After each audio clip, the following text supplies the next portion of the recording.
Hey there, all you lovely people. Welcome back, or welcome for the first time. If this is your first time here, thank you so much for stopping by. It really does mean a lot to me.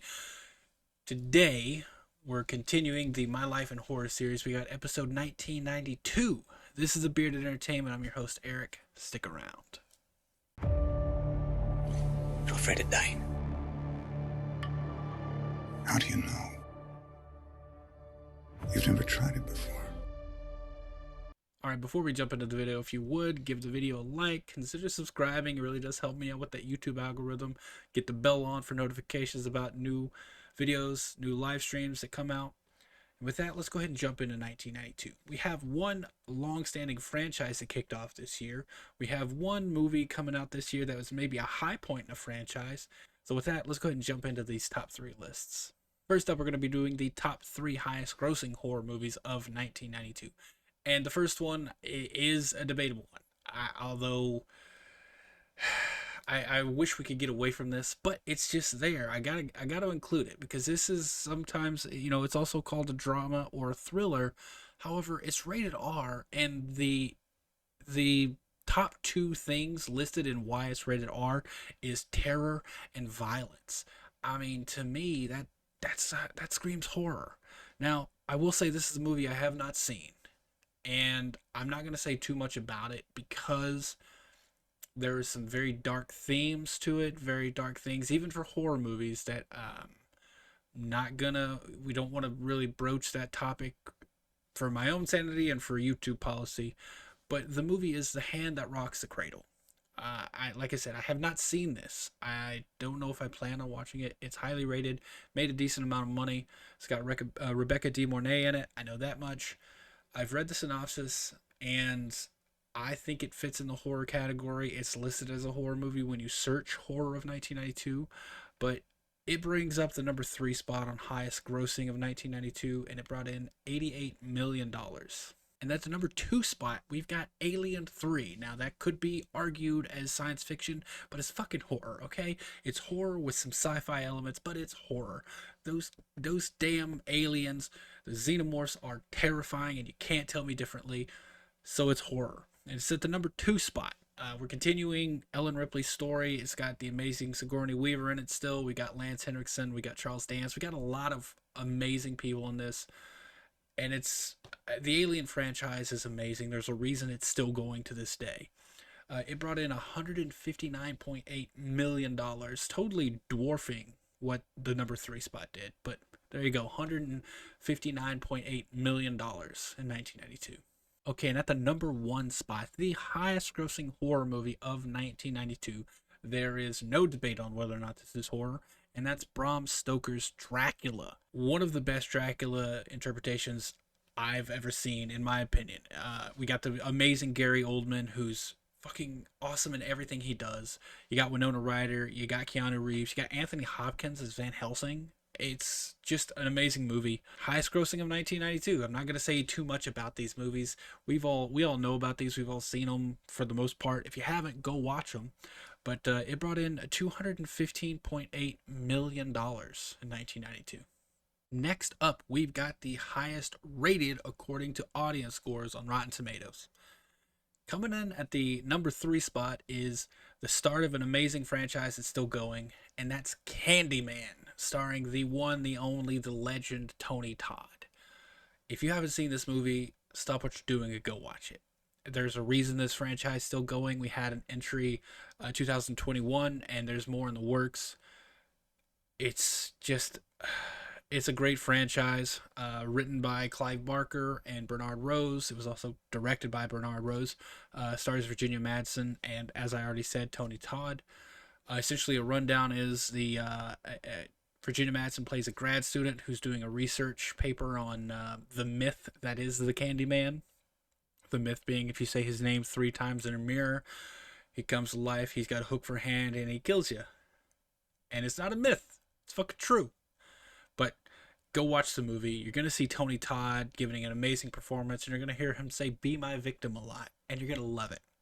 But that's the third highest rated horror movie of 1992, scoring a 63 out of 100 audience score on Rotten Tomatoes. Bringing up the number two spot, highest rated, is one we just talked about with Gary Oldman, and that's Dracula.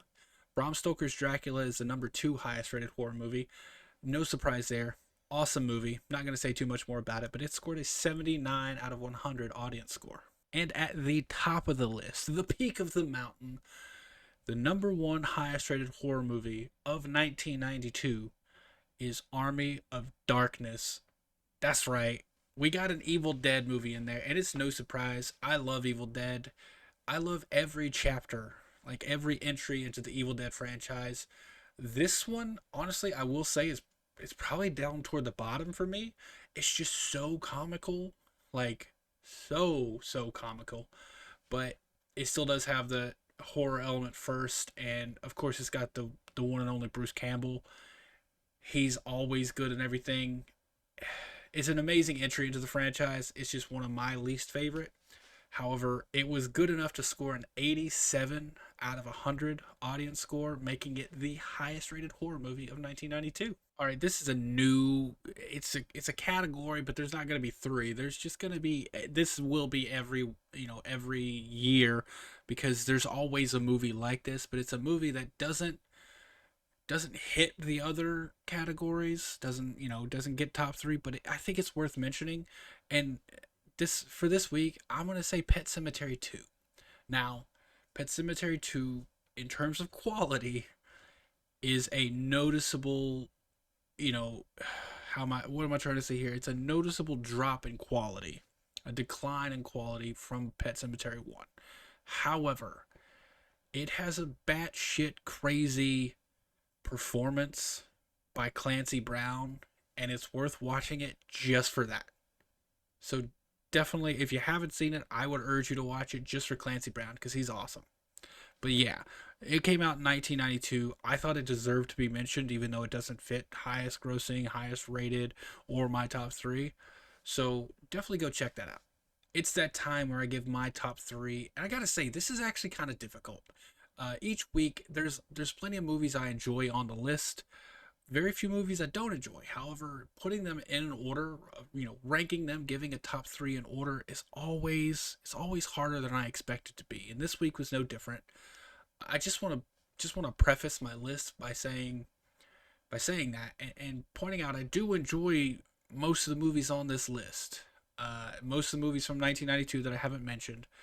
I just wanted to say that because when I say some of the movies on the list and when I tell you what my number 1 is, you're going to be like, you're going to put that over, Candyman?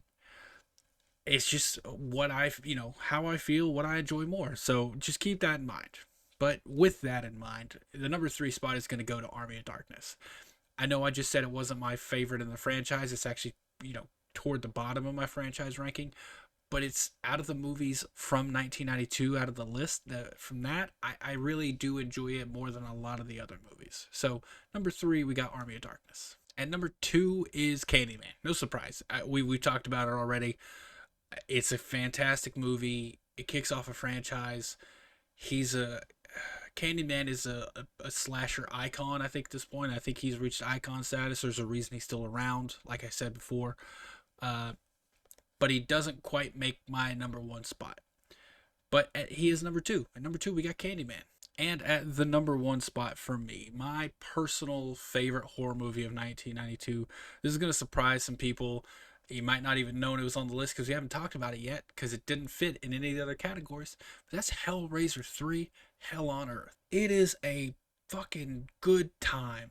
Also, a Clive Barker product, kinda. I know Clive Barker, the original source material for Hellraiser was The Hellbound Heart, a novella written by Clive Barker.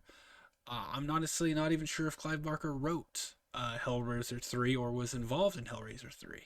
Update, I just checked, it was not written by Clive Barker. Clive Barker, he does have a writing credit, but it's based on characters by. So yes, he has no involvement in Hellraiser 3, but it's a change in the Hellraiser franchise where the Cenobites go from being kind of like a neutral, because that's the thing, some people consider them evil. They're never really shown to be evil or good up until this point. They're just doing a job. Whereas when it gets to part 3, Hell on Earth, it's noticeable that Pinhead is now just killing people for the fun of it. Pinhead and the Cenobites. By the way, the Cenobites are fucking crazy in this movie. You got the DJ who turns into a fucking Cenobite and shoots CDs out of his mouth. You got Doc, the cameraman, who has a fucking camera in his eye. It goes crazy, and I just have a lot of fun with it. There's a little behind the scenes thing that I always thought was hilarious where there's a point where Pinhead is in a church and he makes a kind of sacrilegious joke. And they were originally going to shoot in a church, but when the church found out what they were like, the dialogue, they revoked the right to shoot in there, so they had to go somewhere else to shoot it. And I thought that was pretty entertaining. But yeah, that's my number one. Hellraiser 3, Hell on Earth. I just really, really enjoy it. All right, all you lovely people, that was 1992. I was a little baby boy, just turned 2 years old in August, and those were the horror movies that graced the silver screen that year. So thank you so much for sticking to this point. If you have, feel free to check out episodes 1 and 2 if you haven't already seen them. Next week will be 1993. I promise it'll be next week. I totally screwed up and had a bad case of being lazy last weekend and didn't get part 1992 out when it should have been, but it's out now. Thank you so much for watching. Please do hit that like button, consider subscribing if you haven't, and let me know what your favorite horror movie was that came out in 1992 down in the comments. With that, I love you all. Have a great, safe week. Oh. I hate goodbyes.